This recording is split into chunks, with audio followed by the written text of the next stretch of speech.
The morning air inside scent. Jude's chapel had smelled of crushed white roses, cold marble, and the sharp, suffocating sting of rain. Iris had stood at the end of the aisle in a gown of lace and ivory silk, her hands trembling as she held a bouquet of pale freesia. She was 22, an omega whose entire world revolved around the fierce, charismatic alpha who had promised her forever. Talia. Talia had been everything, a rising star in the corporate architecture world, brilliant, commanding, with eyes like stormy seas and a scent like cedar after a hard rain. They had spent 3 years building a life together, culminating in a ring made of platinum and an invitation list 200 deep. But when the organ began to play, the heavy oak doors at the back of the chapel didn't open. 10 minutes passed, then 30, then an hour. The whispers had bled through the pews like poison. Iris's mother had gripped her arm, her eyes full of pity, but Iris had stood frozen, staring at the empty archway. Finally, Talia's older brother had walked up the aisle, his face pale, holding out a single folded piece of cream cardstock. No explanation. No tearful phone call. Just 4 words written in Talia's sharp, decisive handwriting. I can't do this. By nightfall, Talia was on a plane to London, leaving behind a broken engagement, an empty apartment, and an omega whose heart had been torn out at the root. But the cruelest cut of all came 3 weeks later, when Iris sat on the floor of her bathroom, staring at 2 pink lines on a digital stick. She was carrying Talia's child. Iris had made a choice that night. She blocked Talia's number, deleted every photo, and packed her life into 3 suitcases. She moved 400 miles north to the quiet coastal town of Oakhaven, determined to raise her child far away from the ghost of the woman who had abandoned them. 6 years later, the scent of salt water and rain drifted through the open bay window of the paper sale, a small, cozy bookstore and coffee shop tucked into the cobblestone harbor of Oakhaven. Iris wiped down the mahogany counter, the sleeves of her oversized cream sweater pulled over her wrists. At 28, the fragile, anxious girl who had stood at the altar was gone. In her place was a grounded, resilient omega who had built a peaceful life out of the wreckage of her past. Mama! Look what I drew. Iris turned, her expression softening into a radiant smile. Sitting at the small wooden table in the corner, surrounded by colored pencils, was a 5-year-old girl with thick, wavy dark hair and striking, pale gray-blue eyes, carbon copies of the eyes that used to haunt Iris's dreams. "Let me see, Lilybug," Iris said, stepping around the counter. Lily held up a sheet of drawing paper, depicting a giant, lopsided sea turtle wearing a bright yellow raincoat. "He's going to the beach because he likes the rain, just like us." "He's magnificent," Iris laughed, kneeling beside her daughter and kissing her temple.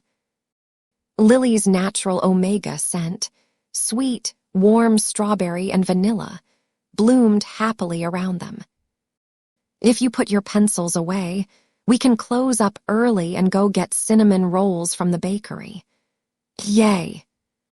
Lily cheered, immediately diving under the table to retrieve a stray green crayon. The brass bell above the shop's front door chimed softly.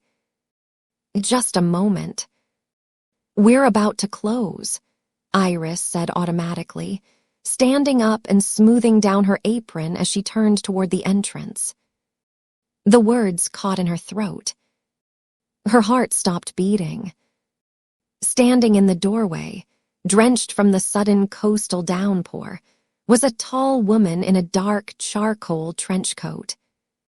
She had broad shoulders, sharp jawlines, and long, dark hair tied back loosely at the nape of her neck. It was Talia. 6 years had hardened the alpha. There were fine lines around her stormy eyes, and her broad frame carried a heavy, somber posture that hadn't been there when she was 25. But her scent, rich cedar, rain, and dark wood, flooded the doorway, triggering an instinctual, terrifying jolt deep within Iris's chest. Talia stood frozen, holding a dripping black umbrella. Her eyes locked onto Iris, and for a long, agonizing moment, the sound of the rain outside was the only thing in the universe. "Iris," Talia breathed, her voice a low, gravelly whisper that trembled with disbelief.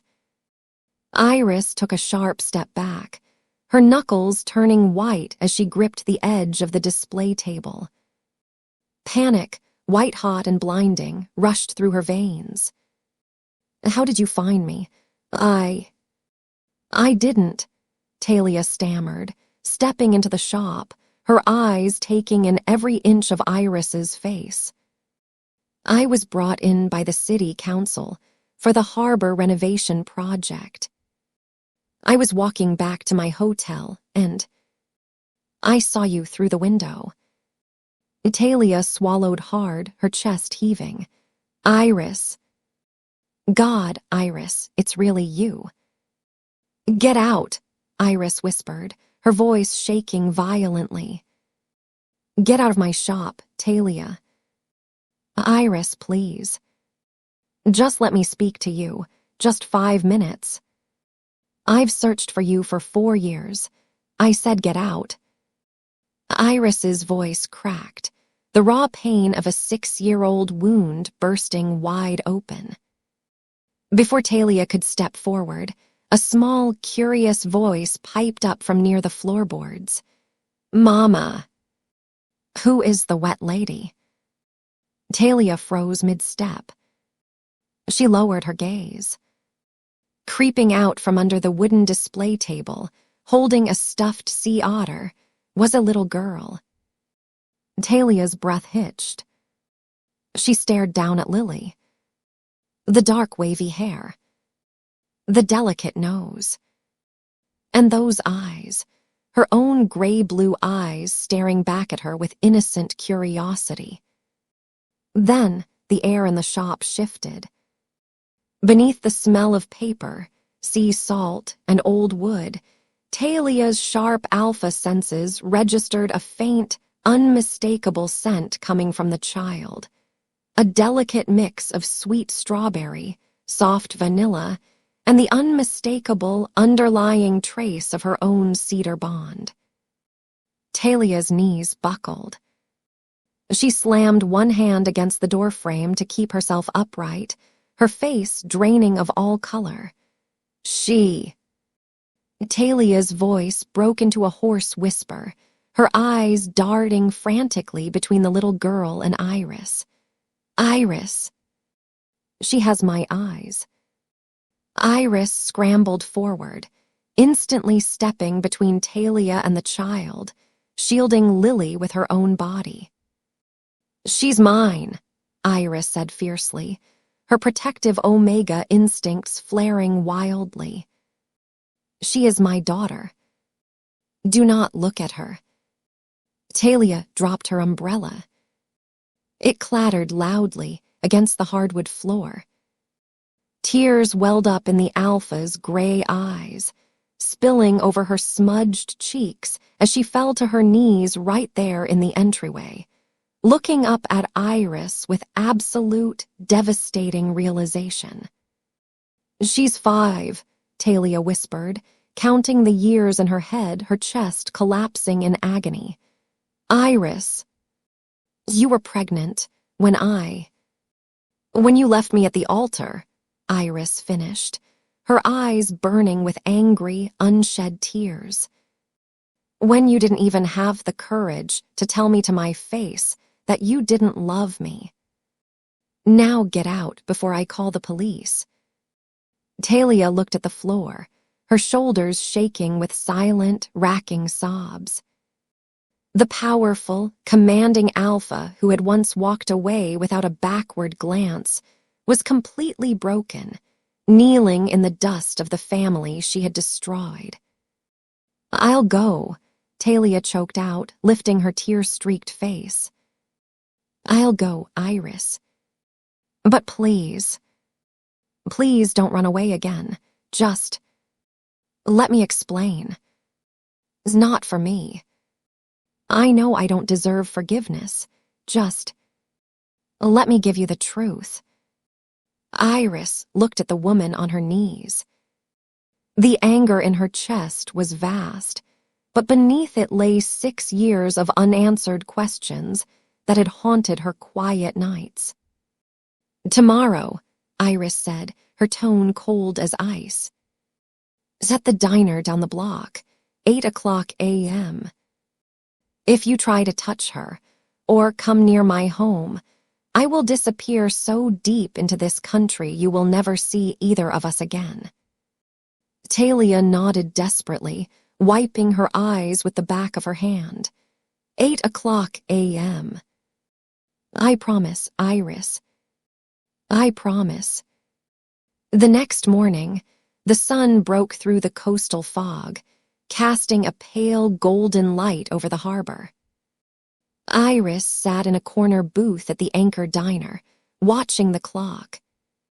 Lily was at a playdate with their neighbor's daughter, an arrangement Iris had made so the little girl wouldn't be anywhere near the fallout. At precisely 7:59 a.m., the diner door opened. Talia walked in, wearing a dark sweater and jeans. She looked as though she hadn't slept a single second. Shadows hung heavy under her eyes, and her hands were clamped tight in her coat pockets. She approached the booth cautiously, waiting for Iris's slight nod before sliding into the seat across from her. Where is she? Talia asked softly, her voice raspy. Safe, Iris replied coldly. With people who love her and didn't abandon her. Talk, Talia. You have 10 minutes.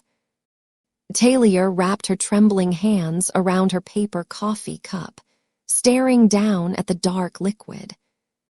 6 years ago, Talia began, her voice tight, the night before our wedding.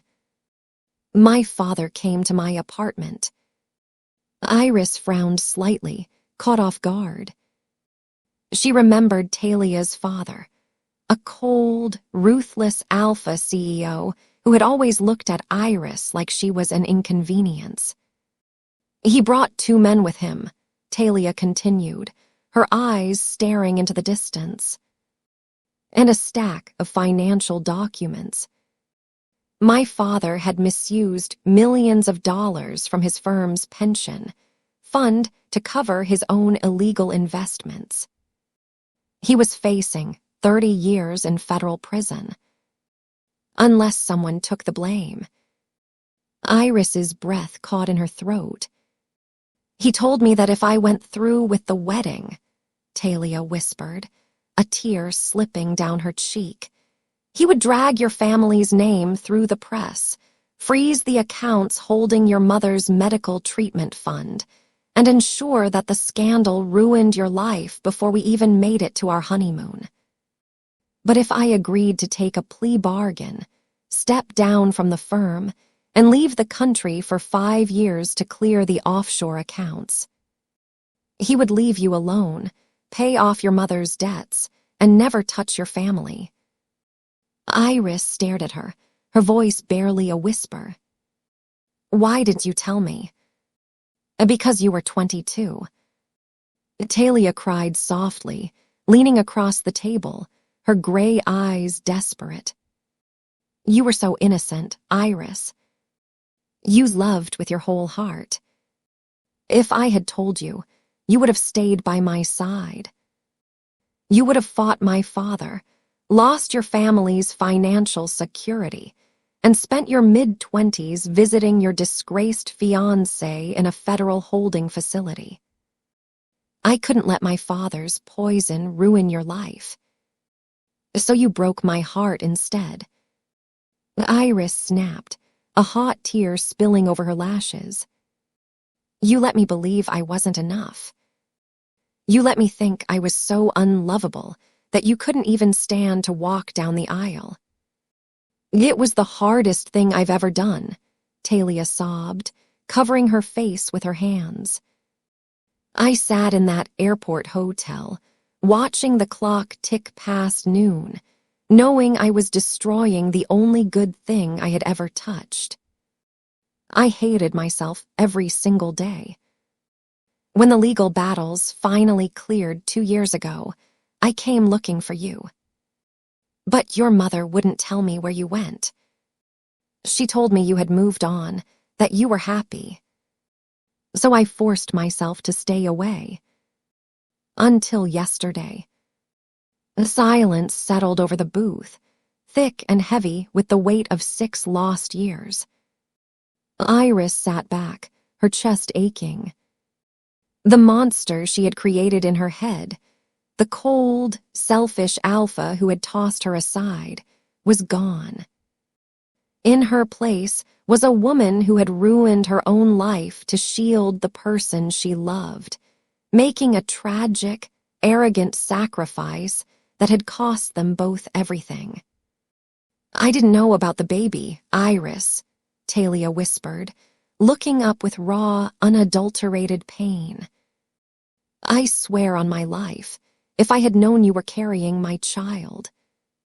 No threat from my father, no prison sentence, nothing in this universe would have made me walk away. It doesn't change what happened, Iris said, wiping her tears with a napkin. You made a decision for me, without my consent. You robbed me of my choice, Talia. And you robbed Lily of her mother for 5 years. I know, Talia bowed her head. I know I can never undo the damage. I don't expect you to love me again, Iris. I don't even expect you to let me be her mother. But please, let me help. Let me provide for her. Let me see her from afar. Iris looked at Talia for a long moment. She saw the profound regret in the alpha's eyes, a pain so deep it rivaled her own. Her name is Lily, Iris said softly. Talia's head snapped up, her breath hitching. Lily. She likes drawing sea turtles. She's terrified of loud thunder, and her scent is strawberries, Iris continued, her voice softening slightly. She asks about her other mother sometimes. I always told her that her other mama was a brave person who had to go far away, but that she loved her. Talia covered her mouth, a choked sob escaping her lips. I won't let you jump right into her life, Iris said firmly, setting her boundary. She doesn't know you, and I won't have her confused or overwhelmed. But you can come to the park this afternoon. You can sit on the bench and watch her play. If she comes over to talk to you, we start from there. That afternoon, the sun warmed the green grass of Oakhaven Park. Talia sat on a wooden bench under a towering oak tree, her hands clasped tightly between her knees. 50 yards away, Iris was pushing Lily on the swings, the sound of the little girl's bright, silvery laughter floating across the grass. Every time Lily soared into the air, Talia's heart thudded in her chest. The girl was magnificent, full of life, joy, and light. After half an hour, Lily ran off toward the nearby sandbox, her little yellow bucket in hand. On her way, her foot caught on a tree root, and she tumbled onto the grass, dropping her bucket. Instinct took over before Talia could even process it. She stood up instantly, stepping forward, but stopped herself 5 feet away, kneeling down so she wasn't looming over the child. "Are you okay, little one?" Talia asked gently, keeping her alpha presence completely soft and quiet. Lily sat up, brushing grass off her knees. She didn't cry. She looked up, her gray-blue eyes meeting Talia's. "I tripped," Lily announced solemnly. "I saw." Talia offered a warm, tentative smile, picking up the yellow bucket and handing it back to her. "You handled that very bravely."